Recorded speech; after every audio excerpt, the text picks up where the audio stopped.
especially as an SE, you're privileged to see how businesses run and also how they run poorly. A lot of people can just start up a business, and professionally, I think that my next step is to start my own career, my own something. I don't know, I do have a few ideas that I'm mulling over, but I think being in a role where it's not something that's completely mine, I feel like would be not doing myself justice, and that's what I aspire to do in my next kind of.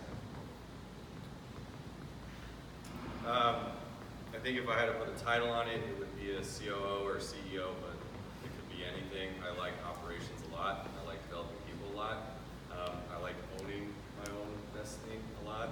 I'm type A. So I think it would be that, and then in the short term, it would be running a business unit or something. World domination. No, just kidding. It's a really interesting question, and it's one that I have never in my entire life had a good answer for. So this is going to be a bad answer also. But my professional aspiration is to keep expanding my sphere of influence until I, very candidly with myself, realize that I cannot expand it any further, and then try to adapt within that and get better. That's about it. So for me, it would be building great things, just being a builder, and building great teams. Those great teams in turn, build great customers that are very happy and loyal. That in turn, build a company, build a stock price, and take it as high as you can, and then just continue to do it again, and so forth. But yeah, the core of it would be just try to build great things. That's such an awesome question. Anyone want to share their professional aspirations? It's a very personal question. Maybe we can talk about it during drinks, but anyone has something they want to share? John. I'm John. It's working here. Yeah, so currently I'm working at Chase Software Engineering. Been a software engineer for like 5 years. Been in business for a year. Love talking to customers. Love connecting with people. And looking forward to transitioning into sales by the end of the year. So my key aspirations really just honing skills in sales, and developing relationships, and just presenting, and just it's more all the skill aspect at this point. Yeah. Thanks, Sean. Awesome. All right. What does the SE career path at each of your companies look like? So we have currently 5 levels, and for much of what I hire to, the first 2 levels are typically, the first level is really not something I would hire for. We actually consider that part of a new pilot that we have that's now been approved. We call it our Associate SE program, and so this is an SE level 1. Typically these are folks that are straight out of college, or just a couple years out of college, but they generally don't do the traditional migration to the SE world, where they came from doing something else like application development or support or services. So my starting point is SE 2 or 3. 2 is typically somebody that has been in a role for a number of years, not an SE role, so you're taking a little bit of a chance on them, right? There's a jump there. SE 3 would be someone that comes in as a fairly seasoned SE, but maybe doesn't have the F5 skill set, but we know, again, you're not going to have to teach them how to be an SE, right? Those soft skills are going to come with the hire. And then levels 4 and 5, not all people reach those levels. Again, going back to what I said about the correlation between kind of giving back to the team, someone called that community service. There are just some SEs that don't want to do that, and it's fine. They can get really, really good at what they do being an individual contributor, but they don't have an aspiration to either do team leadership, and not, to be clear, not people management, but just they want to do more things that impact either their own team or larger teams. And then the final step is the principal. That's generally somebody that's really mastered, the technical path, right? Any of those paths can be jumping points, particularly from level 3 on up into other things like solution architects. But sometimes people would tell me, hey, I want to become a sales rep now, or I want to become a product manager, right? So one of my things is I'm always about trying to help somebody get to where they want to be, particularly if they've demonstrated success, right? similar setup at Braze. We actually have the first two levels are the same, and then at the third it splits into an independent contributor and also a team leadership route. So you can kind of go up that chain in any direction, and we certainly have talked about career paths with everybody on the team in a way that the intent is to, if you want to stay in sales engineering, solutions consulting at Braze, there's a clear path forward of how to advance and how to grow in whatever either independent contributor or team lead route you want to take. A little bit more strategically though, there's really three components to it. It's personal brand. How are you executing on a day-to-day basis? What is the level of confidence that the organization, the people around you have in you as a solutions consultant? And then the next piece is time. There's just a factor of you need to be in a certain tier in a role for a while. The third component is business need. So if you want to be a team lead really bad, and you want to be a solutions consulting team lead, we don't have any openings for that. I'm sorry, right? So at some point the business need will grow as we continue to increase our organization size. But one of the most powerful parts about this role is that we touch so many different aspects of the company. And so if you take off the sort of the blinders of just only looking at solutions consulting as a single track career path, you can get into starting to dabble into lots of other parts of the company. So there's this concept of specialization that I've introduced, which is basically starting with SME status on various partners of ours like Particle and others, right? But how do you build an area of knowledge that will be not only useful to the solutions consulting team and to Braze as a whole, but also to yourself if you decide you want to go into product management as your next step? Well, that's a door we can start to open by getting you exposure to that team, exposure to what's going on there. And then that decision becomes, if you really want to be a team lead, maybe we have a success team lead opening, right? Maybe you hop over there. So it's this skill set that's a little more intrinsic and not just, the straight track is available, right? But also how, if you want to jump off of it, how do you still get what you want? And for both of you, we'll go to the next question actually. I was the same thing anyway, so we're good. So Justin, how do you imagine the role of an SE evolving over time? I've thought a lot about this, and I do think that our role will, I don't want to say collapse or absorb traditional business consultants, but I think it's going to be a lot murkier between what does a traditional Accenture, Deloitte business consultant do and what does a solution consultant do.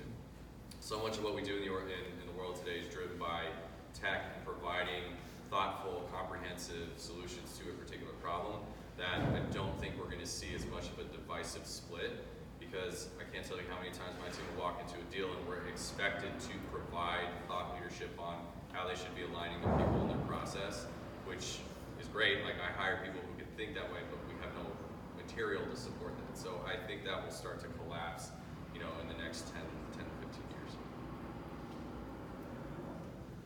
Oh, this one becomes, I think, difficult from my perspective, because as I think about the role of an SC evolving over time, it's not so much in the business aspect of the role, but the pieces that affect who comes into it. And when I think about that, because we have engineering programs, we have business programs, and that was because historically, the way companies were merged, they had those two sides of the business.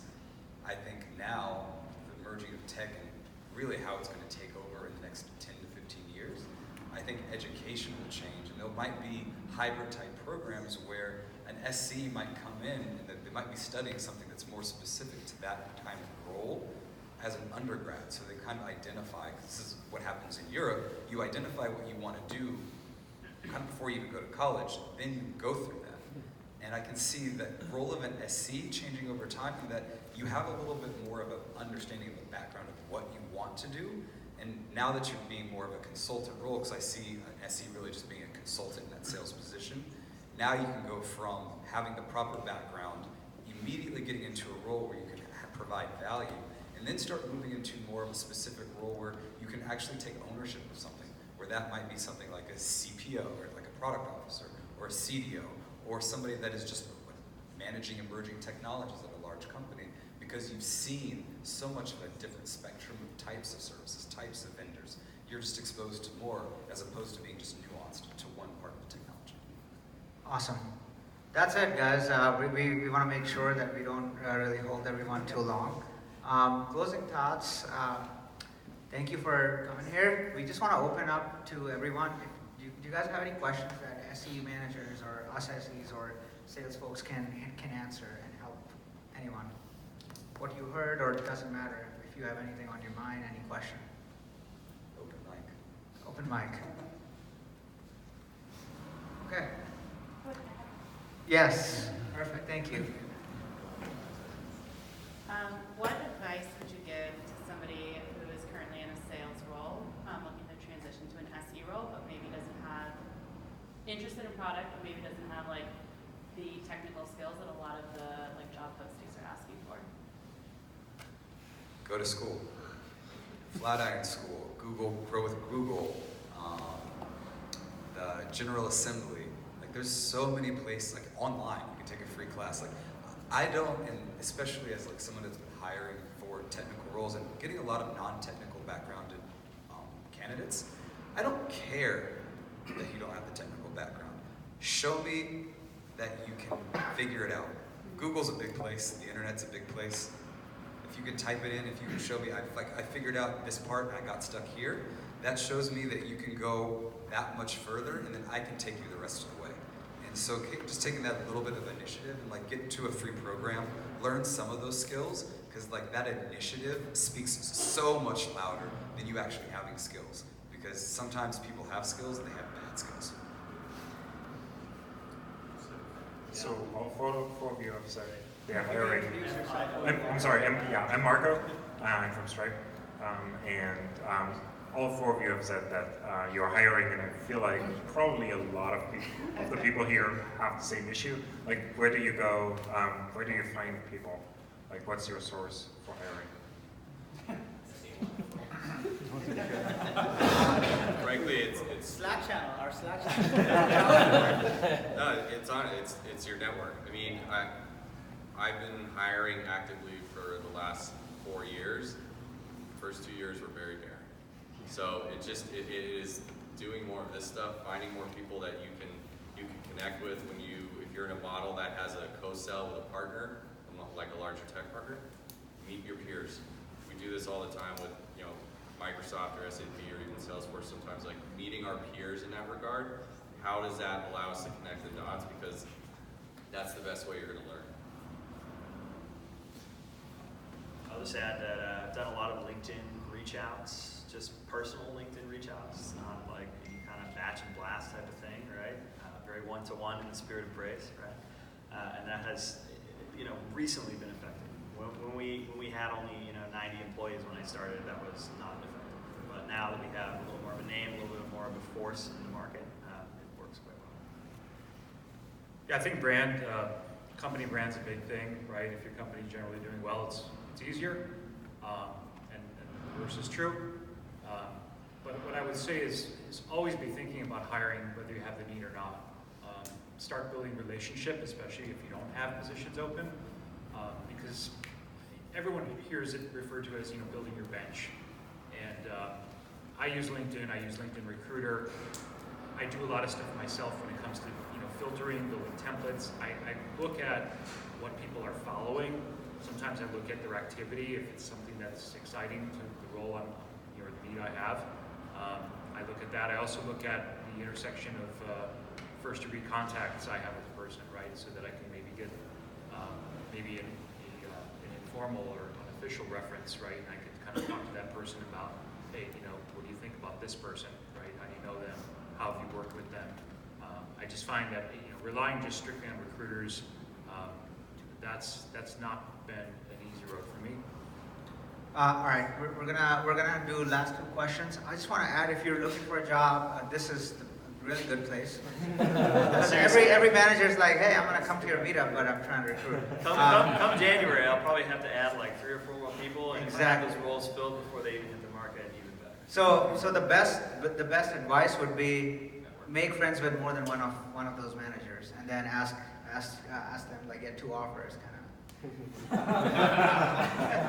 of.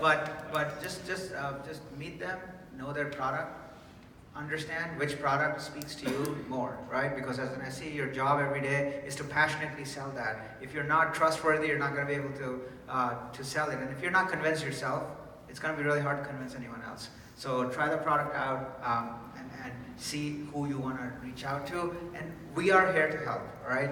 You post one message on our Slack, all of us will help you. Look at your resume, answer questions, help in your interview prep. I'll personally help. My name is David, also from Stripe, also hiring. I actually really like what Andy said earlier about like building a sort of like internal coalitions, right? You said something about like working with the AEs, working with other sales reps, and like kind of getting feedback about your team. I'm kind of curious how you measure that, and like what sort of ways you quantify. Like, I think the word you said was trust, right? Like, how do you quantify the trust in your like SEs based on feedback you hear from other teams? Yeah, it's very fluffy, honestly. I'd say that the biggest component is, you know, there are myriad situations you're gonna run into with account executives, and each of the account executives themselves has different levels of capability and experience with our platform. And so the question is, you know, what level of kind of trust and confidence do they have to go in with you into any situation and be able to solve for it, or at least take away, you know, actions to follow up and execute on a longer time window. So there is not a good measure of it. It is very fuzzy. And I readily admit that, and I'm also looking at ways to maybe measure it, but it's very early stage. We have one question there. Yep, so just Jason Young. I'm with SAP. I run a weird group that's a mix between sales, pre-sales, and business development. I guess what I would say is just more of a comment, as I used to lead a pre-sales team, and I guess one of the things I would say, I echo on your comments, but I think I used to look at 4 main things. One is quota. I think that is important because typically your best people are working with the best accounts. So I think as individual contributors, that's a big thing. Second is, what I do is I measure activity. And it's not just activity for activity's sake, it's driving a business outcome. So are you generating net new pipeline? Are you progressing a deal? Are you driving customer success? So I think a big thing is to look at, are you progressing deals forward? I think another thing I think you talked about is kind of experiences, doing surveys, talking with AEs. Like if people are saying good things about you, typically you're doing a good job. And I guess the fourth thing is, are you doing innovative things? So typically, are you building demos? Are you building presentations? Are you building reusable assets? Are you enabling people? But typically, if you see people fit into all 4 of those buckets, they're probably your best people. And like hands down, people agree with that. So I agree it's not just looking at numbers, but it's not just looking at soft things. I do think you have to look at numbers as well. Great point. Yeah, and I am hiring as well. Perfect. All right, so we're going to close it out. I just want to invite 2 folks to join me here, Eric and Sam. If you guys can come up here. Because they're an integral part of SENY. Eric runs our Slack channel, and he also works at Slack, by the way. Right? We're hiring. Slack. And Sam is also a co-organizer at SENY. The next event, big one, it's hosted by Yext right behind Flatiron Building at their headquarters. And Sam is actually working on the content and leading that. So, you want to say a couple words? Yeah, so it's not set in stone yet because we're still working on it, but one of the things that we're going to do for the next event is we're trying to get 2 different panelists to participate. So one's going to be focused on women in the SE role, just to get their perspective, and then men in the SE role. We're going to look at it from 2 angles, from an individual contributor, from a leader perspective, on both sides. And the intent is to start to focus on like, you all have been great, but it's all male. We want to diversify in the fact that it's not just a male-led industry anymore. It's actually diversified. I myself have hired a couple of SEs that are non-male, and so we want to make sure that well, some people don't want to say what gender they are, so as for that. But anyways, long story short, so one of the things that we're going to encourage on is, from both gender, like what is it like to be an SE? What are some of the career backgrounds in terms of like advice as you're going in from both perspective? So that's the hope and the intention. So we're working out. If anyone's interested in participating, like email me or Slack me, because I am still looking for participants on both sides. Primarily 1 manager and 1 individual contributor, and it will kind of be like a battle of the sexes. That's how I like to call it. Okay, cool. And Eric, you want to say something on our Slack group? Or I would just say if you haven't joined the Slack group, join the Slack group. Pretty simple. And we're hiring. So if you're looking to find it. We Me too. Awesome. Thank you, everyone, and thanks both of you for being part of SENY, and thank you, Andy. Thank you, Anthony, for putting this together, the content. Anthony prepared the content today, and Andy provided us with the space, with food and beverages. Justin, thank you so much. John, appreciate it. And my co-founders, JP and G, they were the first ones that started the group with me. So thank you guys. We're gonna be 1 year old on next month, so we're doing a summer social August 15th. No content, just drinks. It's a good opportunity to meet your prospective colleagues and just network. And we're celebrating being the biggest SE group in New York. Our goal is to beat San Francisco. They got 1,000 SEs, we can beat them. All right, we're better than San Fran. So thank you, everyone. SalesEngineersNY.com. Sign up today. That's it. SalesEngineersNY.com. All of us are there. On Slack, we're there all the time. So please join us. And with that, let's have a beer or wine. Thank you, everyone.